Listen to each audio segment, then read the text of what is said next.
வணக்கம். இந்த வீடியோவில் கூட்டு ஊசலை பயன்படுத்தி ரேடியஸ் ஆஃப் கைரேஷன், அதாவது சுழற்சி ஆரம் மற்றும் ஆசலரேஷன் டியூ டு கிராவிட்டி, புவியீர்ப்பு முடுக்கம் எப்படி கணக்கீடு செய்கிறதுன்னு பார்க்கலாம்.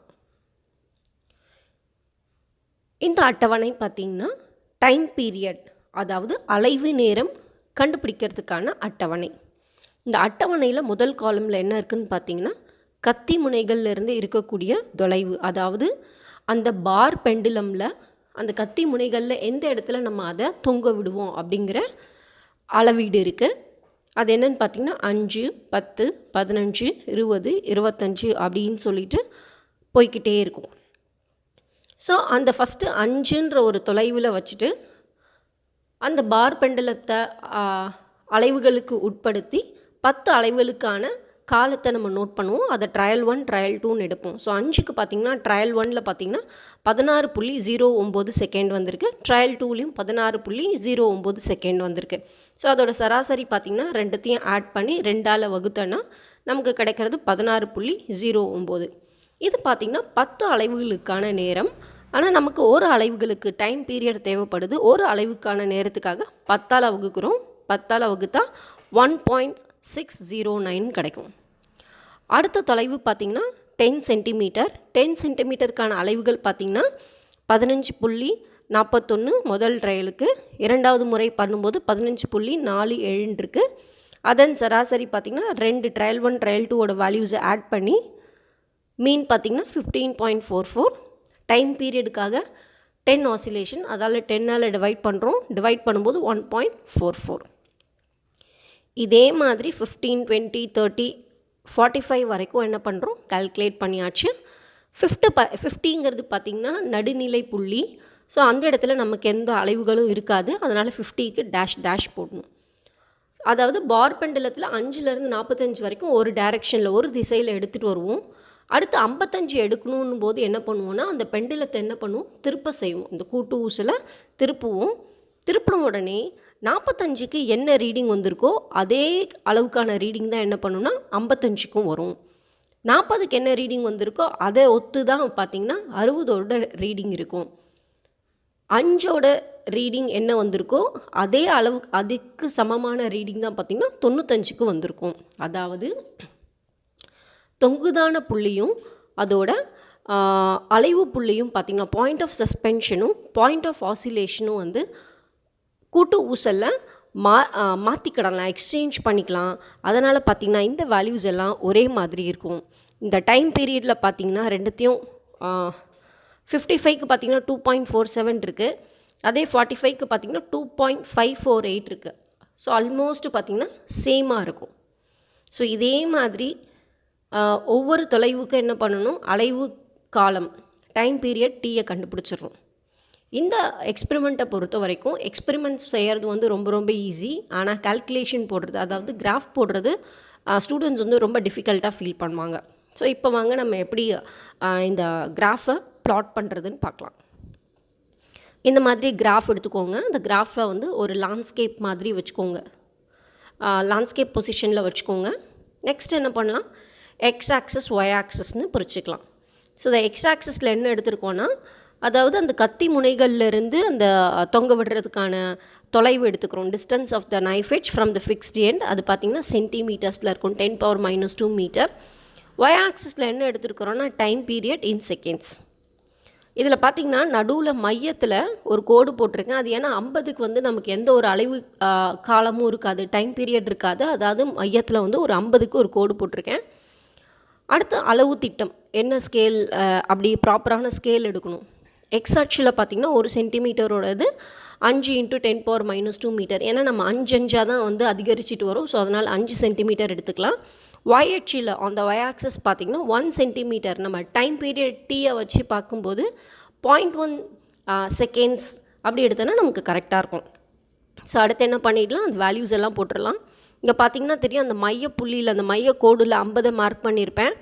ஸோ 5, 10, 15, 20, 25, 30, 35 அப்படி 50 வரைக்கும் வருது. அதுக்கப்புறம் 50லேருந்து 95 வரைக்கும் என்ன பண்ணியாச்சு, எக்ஸ் ஆக்சஸில் மார்க் பண்ணியாச்சு.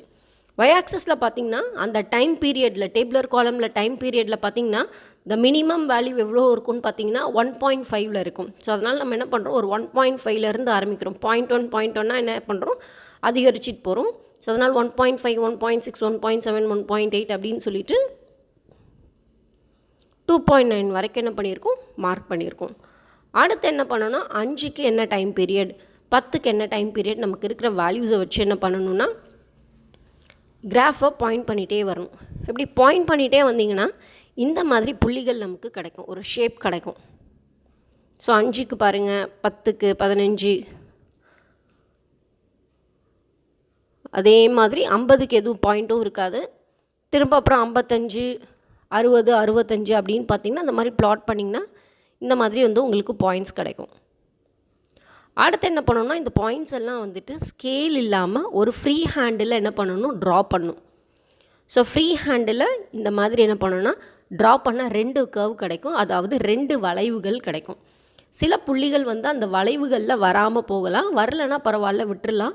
ஃப்ரீ ஹேண்டில் ரெண்டுமே ஒரு சிமெட்ரிக்கலாக ஒரே மாதிரி இருக்கக்கூடிய 2 வளைவுகளை என்ன பண்ணணும்னா நம்ம வரையணும். ஸோ இங்கே பார்த்திங்கன்னா தெரியும் இந்த படத்தில் 2 வளைவுகளும் ஒரே மாதிரி இருக்கும். ஒரு சில புள்ளிகள் பார்த்திங்கன்னா அந்த வளைவுகளில் வரல, 2-3 புள்ளிகள் கூட வரலைன்னா பரவாயில்ல விட்டுடலாம். சரி, இதை பார்க்குறதுக்கு இந்த 2 வளைவுகளும் பார்த்திங்கன்னா 2 கர்வும் வந்து ஒரே மாதிரி இருக்குது. இதில் பார்த்திங்கன்னா ஃபஸ்ட்டு சுழற்சி ஆரம் கண்டுபிடிச்சிடலாம். அது வந்து ரொம்ப ரொம்ப ஈஸி. இந்த சுழற்சி ஆரம் எப்படி கண்டுபிடிக்கிறதுன்னு பார்த்திங்கன்னா அதாவது 2 வளைவுகளும் எங்கே வந்து குறைந்தபட்ச தொலைவு இருக்கோ அதுதான் பார்த்திங்கன்னா சுழற்சி ஆரம்னு சொல்லுவாங்க. இப்போது இந்த சைடில் பாருங்கள், 50க்கு இந்த பக்கத்தில் பார்த்திங்கன்னா 20ங்கிற புள்ளியில் பார்த்திங்கன்னா மினிமமான பாயிண்ட் டைம் பீரியட் இருக்குது. அதே மாதிரி 80ங்கிற புள்ளியில் பார்த்திங்கன்னா மினிமமான பாயிண்ட் இருக்குது. அது பாருங்கள், 1.6 செகண்ட்ஸ், 20லேயும் ஒரு 1.6 செகண்ட்ஸ், 80லேயும் வந்து ஒரு 1.6 செகண்ட். அந்த இடத்துல தான் வந்து குறைவான அலைவு நேரம் இருக்குது. ஸோ அந்த 20க்கு மேலே இருக்கிற புள்ளியை Pன்னு மார்க் பண்ணுறோம், 80க்கு மேலே இருக்க புள்ளியை வந்து என்ன பண்ணுறோம், Qன்னு மார்க் பண்ணுறோம். ஸோ அப்போ PQவோட மதிப்பு எவ்வளோன்னு பார்த்தீங்கன்னா 80 - 20. இதுலேருந்து பார்த்தாலே தெரியும். அடுத்து பாருங்கள், ரேடியஸ் ஆஃப் கைரேஷன் பார்த்திங்கன்னா K, அதை சுழற்சி ஆரத்தை Kன்னு சொல்லுவோம், PQ/2. ஸோ PQ எங்கே இருக்குன்னா 80 - 20, 80ல் ஒரு டிப்பு 20ல் ஒரு டிப்பு, 80 - 20 centimetres divided by 2. So 60/2 × 10⁻² metre. So சுழற்சி ஆரம் K = 30 × 10⁻² metre or 30 centimetre. Radius of கைரேஷனோட வேல்யூவே பார்த்திங்கன்னா 30 சென்டிமீட்டர்ஸ் தான். மேக்ஸிமம் ப்ராக்டிக்கல்ஸில் பண்ணும்போது பார்த்திங்கன்னா 27.5லேருந்து 30க்குள்ளே வந்துட்டு ரேடியஸ் ஆஃப் கைரேஷன் வரும். அதுக்கு மேலேயோ இதுக்கு கம்மியாகவோ ரொம்ப போட்டால் அது வந்து ரொம்ப தவறான ரீடிங். நெக்ஸ்ட் இதுலேருந்து எப்படி ஆசலரேஷன் டியூ டு கிராவிட்டி கண்டுபிடிக்கிறதுன்னு பார்க்கலாம். இப்போ என்ன பண்ணணுன்னா, இதெல்லாம் ரொம்ப முக்கியமானது. இந்த எக்ஸ் அச்சுக்கு இணையாக என்ன பண்ணணுன்னா ஒரு இணைக்கோடு போடணும், அதாவது பேரலல் லைன்ஸ் போடணும். இங்கே பாருங்கள், 1.55ல் ஒரு கோடு, அதாவது எக்ஸ் அச்சுக்கு ஒரு கோடு இணையாக போட்டிருக்கு.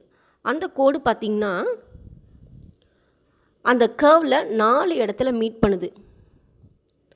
அதாவது ஃபஸ்ட்டு எங்கே மீட் பண்ணுதுன்னா 10 சென்டிமீட்டரில் மீட் பண்ணுது, அடுத்து 30 சென்டிமீட்டரில் மீட் பண்ணுது, அப்புறம் 70 சென்டிமீட்டரில் மீட் பண்ணுது, அடுத்து 90 சென்டிமீட்டரில் மீட் பண்ணுது. அதாவது 1.55ல் பார்த்திங்கன்னா ஒரு எக்ஸச்சுக்கு இணையாக ஒரு கோடு வரைஞ்சிருக்கு.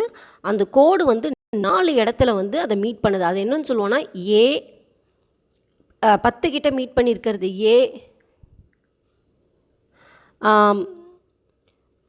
30 கிட்ட மீட் பண்ணியிருக்கிறது இந்த ரெட் வழியாக தெரிகிறது இது வந்து பின்னு சொல்லுவோம். அடுத்து வந்து இதை வந்து சின்னு சொல்லுவோம்.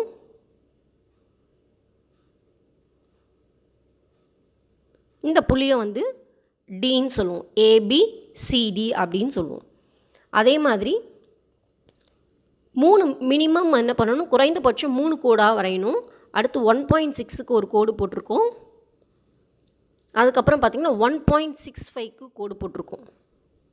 3 இணைக்கோடு போட்டிருக்கோம். அதாவது 1.55, 1.6, 1.65 3 இடத்துல 3 இணைக்கோடு போட்டிருக்கோம். அந்த 3 இடத்துலையுமே பார்த்திங்கன்னா இந்த கர்வில் வந்துட்டு 4 இடத்துல கட் பண்ணணும். இந்த பாயிண்ட் ஏ அகைன், இந்த பாயிண்ட் பி, இங்கே சி, இங்கே சி, இங்கே வந்து டி. ஸோ இந்த கிராஃபில் வந்துட்டு 4 இடத்துல மீட் பண்ணும். இதை என்ன பண்ணலாம், ஒரு டேபிளில் நம்ம என்ன பண்ணலாம், ரெப்ரசன்ட் பண்ணலாம். ஸோ இந்த இடத்துல போட்டிருக்கு பாருங்கள், ஒவ்வொரு லைனுக்கும் ஏ பி சி டி. அடுத்து 1.6க்கும் வந்துட்டு ஏ பி சி டி. அடுத்து 1.65க்கும் பார்த்திங்கன்னா ஏ பி சி டி அப்படின்னு என்ன பண்ணியிருக்கோம், மார்க் பண்ணியிருக்கோம். நெக்ஸ்ட் அது ஒரு டேபிள் ஃபார்மில் போடலாம். ஸோ 1.65க்கு என்ன போட்டிருக்கோன்னு பாருங்கள். 1.65 டி டைம் பீரியட் 1.65 டிக்கு அடுத்து அதை ஸ்கொயர் பண்ணோன்னா T square in second square 2.7225 வரும். அந்த ஏங்கிற புள்ளி எக்ஸ்அச்சில் எந்த இடத்துல மீட் பண்ணுன்னா 3.5ல் மீட் பண்ணும். அடுத்து பி வந்து 35, சி வந்து 66ன்ற புள்ளியில், டி வந்து 98ன்னு இருக்கும். ஸோ நமக்கு வந்து எல்லு கண்டுபிடிக்கணும். எல்லோட வேல்யூ என்னென்னா ஏசி ப்ளஸ் பிடி பை 2. இங்கே பிடிங்கிறது மறைஞ்சு போச்சு. L is equal to AC plus BD by 2. So ஏசியோட மதிப்பு எப்படி கண்டுபிடிக்கணும்னா சியிலேருந்து ஏவை மைனஸ் பண்ணால் நமக்கு ஏசி கிடச்சிரும். சியோட மதிப்பு பார்த்திங்கன்னா 66 மைனஸ் 3.5. ஸோ 66 மைனஸ் 3.5 பண்ணால் 62.5. பிடியோட மதிப்பு பார்த்திங்கன்னா 98 மைனஸ் 35 பண்ணால் 63 கிடைக்கும். இது ரெண்டுத்தையும் என்ன பண்ணணும்னா ஏசி ப்ளஸ் பிடி பை 2 பண்ணணும். இது பண்ணனா நமக்கு வந்து 62.75 கிடைக்கும். அதாவது 62.5 ப்ளஸ் 63 ரெண்டுத்தையும் ஆட் பண்ணிவிட்டு வர ஆன்சரை 2ஆல் டிவைட் பண்ணால் 62.75. அடுத்து எல் பை டி ஸ்கொயர் கண்டுபிடிக்கணும். அந்த எல் பை டி ஸ்கொயர் பார்த்திங்கன்னா எல்லோட மதிப்பு என்ன பாருங்கள், எல்லோட மதிப்பு 62.75, டி ஸ்கொயரோட மதிப்பு 2.7225. இது ரெண்டுத்தையும் டிவைட் பண்ணால் நமக்கு கிடைக்கிற ஆன்சர் 23.048ன்னு கிடைக்கும். அடுத்து 1.6க்கு பண்ணோன்னா எல் பை டி ஸ்கொயரோட மதிப்பு 24.32. அடுத்து 1.5க்கு பண்ணும்போது 25.182.